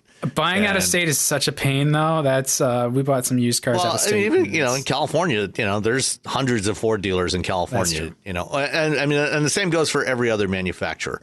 They have lots and lots of dealers. Usually more than one, especially if you live in a larger area. There's usually more than one. Unless it's one of the smaller manufacturers. If a dealer is giving you a hard time or isn't treating you with respect, just walk out, go to another one. Even if you have to go across town, to make the purchase. The thing is, once you buy a vehicle, if it needs to go in for service or warranty repairs or anything like that, you can take it to any dealer. It doesn't have to be the one you bought it from. You can take it to any dealer that sells that brand. So look for. Oh, I'm sorry. I'm just going to say, buy from somebody that treats you with respect and doesn't try to rip you off. If it's at all apparent that they're trying to do that, just walk away, because this is, for almost everybody, is the second biggest purchase they make after their house. Don't get ripped off. Don't let them take advantage of you. Go ahead, Rebecca. Well, I was going to say I love to buy from women. Mm-hmm. Because, at the Porsche dealership here in Greenwich, they have a young woman there. She's been there for like 8 years and she rocks it because she knows exactly what she's talking about. She's not condescending. She's not going to try and pry you away from your spouse, and then there's an incredible woman at Aston Martin here as well that, if you can find, and I remember I had a great experience years ago. I ended up not buying the car, but it was at a Nissan dealership from a woman. Same kind of thing, it's just fantastic experiences with dealerships that have women salespeople. And if you are a woman, a dealership is actually a great place to make some good money.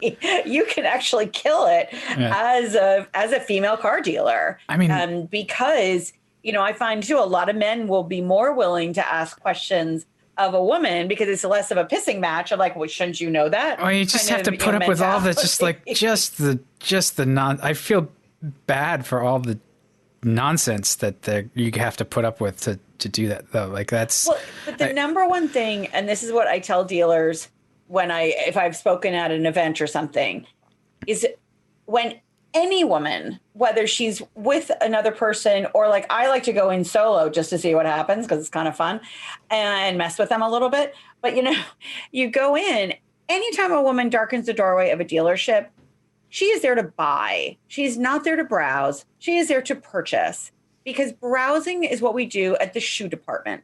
We go into a dealership to buy. And it's the same thing in electronic stores. It's the same thing at Home Depot or Best Buy. Like those, it's very stereotypical. So don't send me hate mail. But, I don't just go to Home Depot just to look around. I go to Home Depot because I'm buying something, and or Lowe's. Yesterday I was at Lowe's and I had 2 separate guys ask me super nice, not condescending, what can I help you with? And I appreciate that. And it's that idea. Can you go shopping with me next time I go to Lowe's? Because nobody ever asks me if I need help. Exactly. I'll be wandering around for 15 minutes trying to find somebody to say, can you get that off the top shelf there? I usually just walk away from those people. I see them coming. I'm like, nope, next aisle. I haven't known to climb those giant ladders. They get mad when you do that. I know. Just FYI. But I'm like, you put it right where I need to go.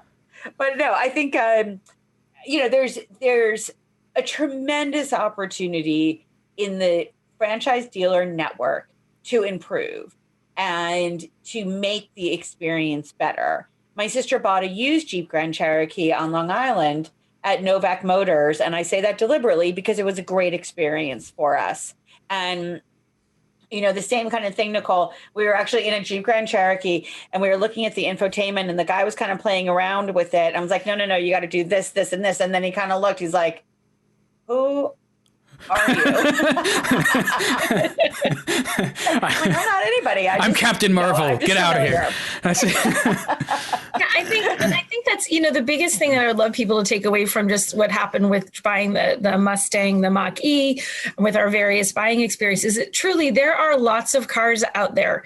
If you don't buy that exact trim and that exact car on that exact lot from that exact salesman right this second, you will still find a car. There is still the right car at a dealership where they're not going to treat you poorly, where they're not going to be condescending, when they're not going to mark you up outrageously. And you don't just don't ever feel cornered into having to deal with that guy and, you can't go anywhere else. Or if you just don't like that, walk away. Like I said, it's the second biggest purchase most people ever make. If you don't like the experience you're having, get back into your car and drive away and find another dealership or another car. Yeah, for sure. Well, that's the end of that. So what other questions do we have from our listeners? All right. So John Bonesteel loves the show, and he's a Patreon subscriber. Thank you so much, John. We appreciate it. And a follow-on to Alex Roy's issue with small displacement direct injection engines. I have a question. I own a 2017 Volvo XC90 Inscription with the turbocharged and supercharged 2-liter engine. I love the motor and agree with you that I'm never wanting for power. My concern and question is around durability. I have 63,000 miles on mine now, and I've recently entered into a situation where I drive between Ann Arbor and Montclair. Let's not discuss I-80 in Pennsylvania very often. That's Montclair, New Jersey, by the way. I've seen other YouTube channels who shall remain nameless claim that such engines are too complex and the high pressures they run under will limit their lifespan. I'd like to be able to keep this car for as long as possible. Can I expect traditional Volvo durability from this motor? I do better than regular maintenance. Or is this design one that will force me back into the market sooner rather than later? Thanks much, John. P.S. I didn't have a choice in the name, but do love it. Well, we love your name too. Anyway. Bone steel. Well, like I said, John Barleycorn must die. That's what it reminds me of. Excellent traffic song. You should pick up Welcome to the Canteen. It's a great record. Medicated Goo is great. What does that have to do with DI small engines? Has nothing to do with it. So I don't know that the pressure is really a big deal. However, you're generating the pressure, you're still managing it. So it's designed to run those kinds of pressures. The only thing I've heard about with that engine a little bit being part of the Volvo sort of ownership circle and it's mostly cranky old guys with the rear wheel drives that I'm talking to. So they look askance at the new stuff as well. And there has been some chatter about oil consumption, but I'm assuming at this point it's on like the earlier versions of that and it's been solved. And I don't think you should worry about longevity with it, quite honestly. Well, and I'm a little confused from, as I've said before, I'm here for the remedial questions. So I am confused on what exactly is the duress, the higher pressure? Is that because he's running it at like what presumably and Lucy agrees 70 miles an hour or something? Like, is it because it's a steady? Is that the issue? No, I don't think. I think it's more just having a small displacement boosted engine. In general, is going to have higher loads on it. Than something like a 5.3 liter small block. Which is going to be a relatively low stress engine. Like driving low RPM, like running at a lower RPM. It's the pressure in the cylinders, though. It's like because with the supercharger and turbocharger, you're actually compressing air before it goes into the cylinders. So it's I mean, power comes from taking air and fuel and mixing it together and igniting it. The more air and fuel you stick in there, into a volume, the more power you're going to get out of it. Because with a big V8, you don't have to get that much air and fuel in there to get lots of power out of it. With a small 2-liter engine, or a 1.5 liter turbocharged engine, you got to go all Hans and Franz. You got to pump them up. You're gonna be forcing a lot more pressure in there. That said, these engines are designed for this purpose. These are not, it's not like back in the 1980s, when they first started using turbochargers on mainstream vehicles, and just slapping them onto, existing engines that, and they generally did not have great durability. These are engines that were designed from the ground up for this purpose, to be direct injected and turbocharged, and in this case supercharged as well. They're designed to handle the stress. I don't think it's going to be a problem. I've not heard of any particular issues, with this modern era of engines. I mean, cars today are lasting longer than they ever have. So I don't see that as an issue. If there is any issue at all with this one, is because it's both supercharged and turbocharged. There is an added complexity, but that's on the outside of the engine. And the supercharger is usually belt driven. If the supercharger, if the supercharger drive belt failed, it's not like if you had a timing belt that failed. If you have a timing, if your valves, your camshafts are driven by a belt, and that belt fails, or even a chain, then you could end up with bent valves. If the cams stop turning and the pistons keep going. But this is on the outside of the engine. The only thing that happens if your supercharger drive belt fails is you stop getting that extra boost at low RPM. It's not going to kill the engine. Okay. I guess I have always thought that engines were under the most stress in stop and go traffic, in that kind of, right? Like, and so in terms of, putting miles on this particular engine in the case of highway driving, I would think that that's significantly less of an issue than if he is doing 30,000, 40,000 miles a year in stop and go traffic. I think that's absolutely true. But I think the other issue that they're concerned about is the complexity of it, because you've got, all the different systems to generate the pressure. But I think that's not so much of an issue. Like Sam said, it's been designed for it. So it's that higher pressure is hard on gaskets and sealing and stuff, because it's like when you take it's like when you overinflate a balloon, right? Like you get to a certain point and it's it can only stand so much, and so you're kind of doing that to the engine as well. You've got a small engine, you got to get big power out of it. You have to put in all that pressure, but it's again, like, it's designed for it. Gasket technology these days has gotten really good. We've had turbocharged stuff for a long time. The thing you're probably going to see at some point is maybe the oil seals in the turbo start to fail, and you'll see that as like a puff of oil smoke when it starts up or whatever. That's going to happen. It's a wear item at a certain point. They last a really long time now. When I first started buying turbocharged cars, I insisted that the turbo be replaced because I was buying used before I bought. From the dealer, and the last couple we bought, it was just like, no, I don't replace turbos in those anymore. They're good. And modern turbos are liquid cooled bearings and everything, so they don't have the problems with the oil coking up inside the turbo, things like that. So John, I don't think you should worry. Less of an issue. Yeah. So to wrap up, John, you shouldn't worry about your 2017 Volvo XC90 Inscription with its 2.0 liter engine. You'll be fine. But I do wonder why. So let's see. He's driving from where? Ann Arbor to Montclair. Yes. Montclair. Yeah, you should move, but otherwise you're fine. Well, I think that is a somewhat longer than normal commute. Yeah. But isn't that really, that's kind of close to where Volvo is in the U.S. anyway. Aren't they in Rockley? Oh, yeah, you're right. Yeah. You can just pop, if you have a problem, just pop over and say hi to Russell and Jim and tell them we sent you. Yeah. Exactly. So maybe they have an 1800 you can borrow. All right. Now we have another one. One more. This is from Sean Whitehurst. Love the show. Sitting in my garage right now is a Nissan Leaf that I own and a rented Expedition Max. Your podcast resonated with me when reviewing the Yukon XL Denali. Loved renting massive SUVs for long-haul road trips, but I would hate to deal with them on a regular basis. Now, we just got done saying at the beginning that we love these things. Well, I mean, this is a perfect example of, the using the right tool for the job.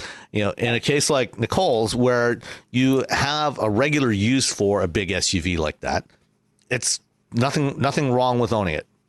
That's perfectly legitimate.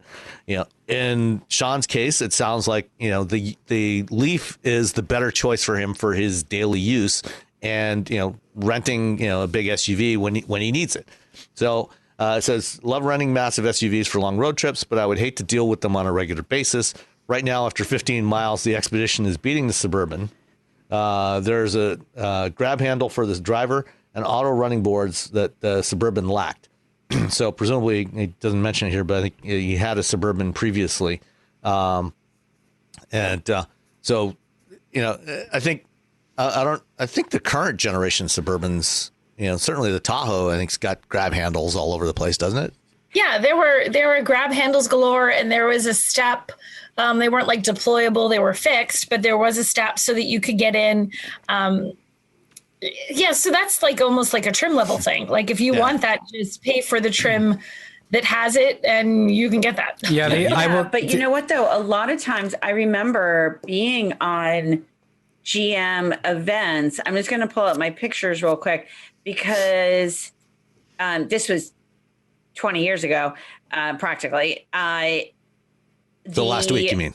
Yeah. Well, I'm hesitating, and I apologize for the delay, because I remember talking to his last name was White, and I can't remember his first name, but he used to be head of GM trucks, and he was very tall, and of course I'm very short, and we would laugh about getting in and out of these vehicles. He actually taught me how to tow at GM Proving Grounds, but there was not always a handle at the A-pillar for the driver, and I would complain about it. And his philosophy was, well, that's what the steering wheel is for. And I said, no, the steering wheel is for steering. And it always annoyed me that I would have to grab the steering wheel. So there's definitely one at the A-pillar for the passenger, but I believe that there might not be one. And I'm looking at the diesel. So this is this year's right now. Of course, my angle is like just off on my pictures, but I don't know if there is. I don't think there's a handle for the driver. So I've noticed that there sometimes isn't. And one of the sort of rationalizations I make in my own mind for that is that's a visibility thing, right? It's another thing in your line of sight at that A-pillar as a driver. And it's also another thing when they crash test them. It's another thing for somebody's head to whack into. Yeah. That's true. And because I mean, I can see it now. I'm listening to your reasons, but I feel like they're on a big SUVs because they're still kind of high. It's not like they're down low. So even like my line of sight is a little lower than where the handle is, but I can see how in the right accident, that's you're bashing your head on it. But I hate using the steering wheel. I had an SUV, not an SUV, I had a truck. I want to say it was a Ford, like an F-250 or something. And there were no running boards. There was nothing. And I was trying to hike myself up by the steering wheel. And I actually, after a week with that thing, my arm was sore because it was this weird, awkward, like hike up into it. So, for those bigger cars, you do need something. And the steering wheel is not. And also, the steering wheel moves. So, you pull on the steering wheel, it just comes down to you. You're like, that's not helpful. Exactly. No, and I've run into that too. I'm again, my picture's just cut off, which is so annoying. I have one picture where the grab handle for the passenger is visible, and presumably it would be in the same place for the driver, and there is not one. The Yukon, I was looking at my photos of the Yukon. It does not have an A-pillar grab handle. And I think Dan's right. I think it's probably mostly because of the occupant protection standards, the crash standards. Right. Having that there would be problematic. But everything is a compromise. There is one in the Expedition, though. And it could be. So, as Sam will tell you, for the driver, as an engineer, grab handle for the driver and not for the Suburban. Yeah, I think that's what it is. Like, and some vehicles have them, some don't. And so I think it's just how they've solved that problem, because everything is a compromise.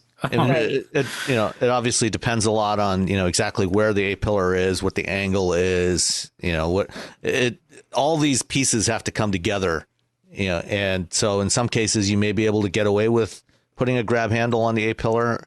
I know, there have been some vehicles I've had. I think a Ram 1500, I think, has one. The F-150 has one as well, because I see it in my pictures.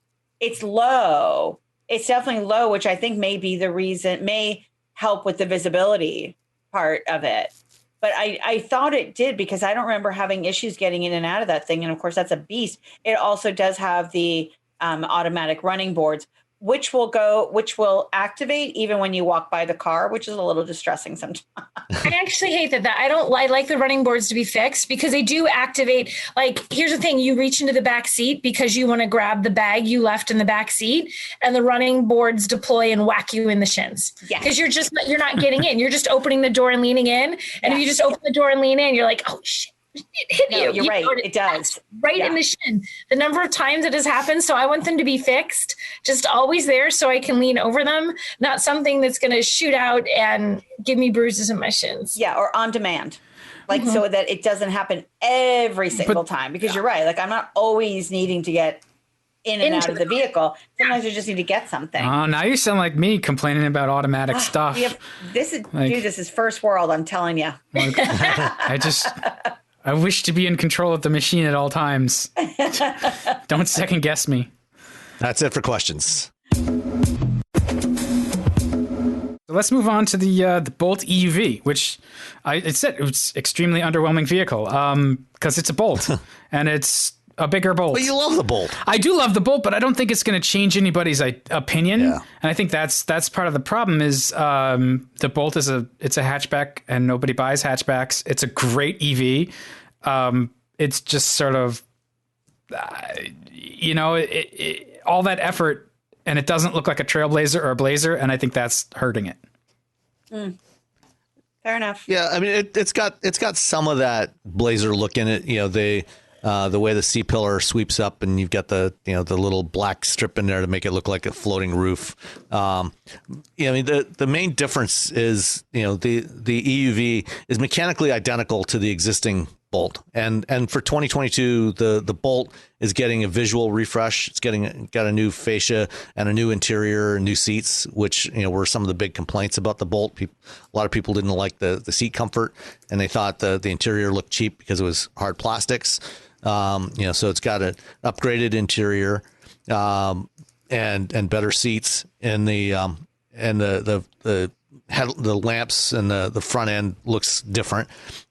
The EUV, basically they added 3 inches to the wheelbase and another 3 inches of bodywork behind the rear axle. And then the hood, is raised up to give it a little bit more of a crossover-ish stance to it. So it's not sloping down the way the regular Bolt is. You got more room inside. You got the option of Super Cruise. A sunroof is available now.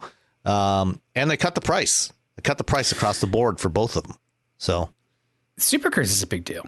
And I think the pricing is actually a big deal. You were explaining that the other day, and I was actually impressed because they cut the price and they took out some of the sort of hidden gotchas in the pricing. So it's like an out the door price. And it's so they're listing the price of the standard Bolt at $31,995, so $32,000. That's including the delivery charge, $895 delivery charge. And the EUV starts at $34,000, so $2,000 extra for that. And then they've got a launch edition of the EUV that's like $43,400 that has like everything, all the available options. But because GM is no longer eligible for the federal tax credits, they kind of needed to do this to make it competitive. Yeah, that could really hurt them. I think the EUV is really cute. I mean, that's what should have come out first, which I think we've talked about ad nauseum. But it's kind of like an electric Coco. It is like an electric Coco. That's what I was thinking too. It's pretty similar in size. To like the Chevy Trax, the Buick Encore. Yeah, it's like 5 inches shorter than a Trailblazer, so it's smaller than the Trailblazer. It's close in size to the Encore and Trax. Isn't that kind of a problem though? The Trailblazer is not that big. Well, I had the Trailblazer a couple weeks ago, and I really liked it. I thought it was a good. It's a good size. I enjoyed that size, but I like that size. For a one or two person household. Provided your dog isn't the size of a Great Dane. And I think that, Clifford. I mean, I used to love Clifford, the big red dog. Yeah. I think that I like the styling on the on the Bolt EV. I like the EUV. I like the fact that it's only $2,000 more. I do think that they could see a serious decline in sales of the Bolt EV, but it's also one of the worst times that they are no longer eligible for the $7,500 tax credit. Maybe the Biden administration will take pity on them and extend that, because there's so much competition coming out that, GM still suffers from the idea that people don't think of Chevrolet as a tech brand. Mm-hmm. And so they continue to have that kind of challenge of getting people in. And to what we were talking about earlier, their dealer network needs to get on board selling these as well. And so there's a lot of challenges, even though I think they've done a good job improving both vehicles. There's a lot of challenges in the EV space right now that unfortunately they had an opportunity when it was pretty much of an open field that they didn't quite take advantage of. So there's ground to be made up here, I think, even with these products. I think part of their challenge is going to be, even though they've, given better options and improved, and the styling is better with the, what did you call it, Dan? Not very exciting. What was it? Well, EUV. So yeah, extremely underwhelming vehicle. Well, I think because the Bolt EV, when people first saw that, especially that sort of plastic, fantastic interior that it had, really has a lot of work to do to shed that image for anybody who was shopping for an EV. It really wasn't a great interior. So no matter what they do, there's sort of that if you drove one or if you test drove one, or if you looked at one, I don't know how I feel about this. Will you come back and give it a second glance now? Maybe you won't. Maybe you feel like to get to something where you actually like that, there's such a big leap, they couldn't possibly have made it, Yeah, I think that's fair. I personally wasn't offended by the interior, but I think I gave it. I was offended by it. Yeah. Deeply offended. I think part of it was. Wait a minute. Hold on. You were offended by the Bolt interior, but you were not offended by the Bronco Sport's interior? The Bronco Sport's interior. The Bronco Sport is mostly hard plastics too. Yeah. Okay. But here's the thing. The Bronco Sport at least has it makes sense to me that it's that way. The Bronco Sport has a sort of ruggedness to it. Yeah, it's totally this plasticky interior, but there's a certain go out, get this thing messy and dirty and muddy and gross, and you're still going to be okay in it. I was okay with that. That sort of kind of like how, if you look at a base trim in a Wrangler, it's very, it's very base. Yeah. It's very stripped down. You feel like you could your dog could run through that car and you could take out a hose and just hose it out and good to go. I'm okay with the Bronco because that is what that car sort of holds that same place in my head, that I want it to be something that is super easy to clean out, and fancy leathers and Alcantara and whatever is not that. So, but the Bolt, I want it to be a cool, snazzy electric vehicle. And when it just was very plastic, I was not actually offended. I just didn't think that it was lived up to my expectations of what this fancy new tech should be. It's a new tech. It's sort of something you want it to feel new and forward thinking, or I do anyway. And the Bolt EV didn't do that for me. I wanted to feel like I was driving the future, and I did not.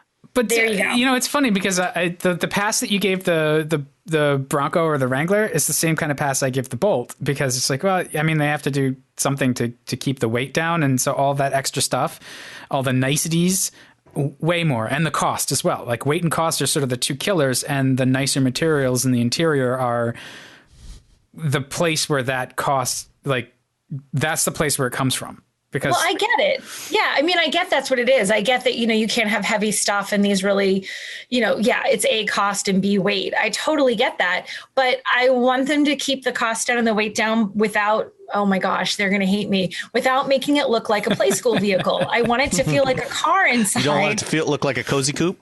I don't want it to look like a cozy coupe. And although it was fine to drive and I get it, I was no, it didn't work for me. I think that's fair. I've heard that complaint about the Bolt interior more than once. So I think you're probably onto something that people feel about it. Sorry, Chevy. I look at it and I see it's a little different than the Bolt. I don't know how much it's going to stir the emotions to buy. I like that the Bolt is such a normal experience, but I think that it's also, it's a normal hatchback. And that's the problem, is that it's a hatchback. Even now, it's just sort of it's a normal bigger hatchback or compact crossover.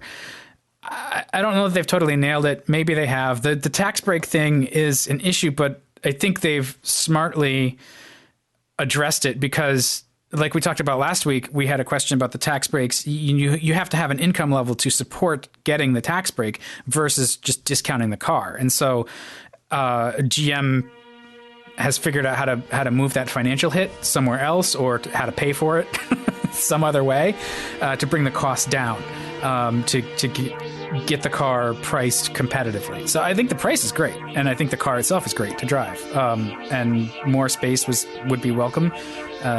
Overall, the Bolt is a fantastic little EV, and it's something that people should look at, but I wish it were better to look at. So, Nicole, thank you for joining us. I hope you come back again soon, and we can have more discussions about how Play School hates you. Play School and Chevy now. Thank you. Thank you so much for having the show. This was fun. I enjoyed this. You guys are great. All right. Thanks for being here. Thanks, Nicole. Thank you.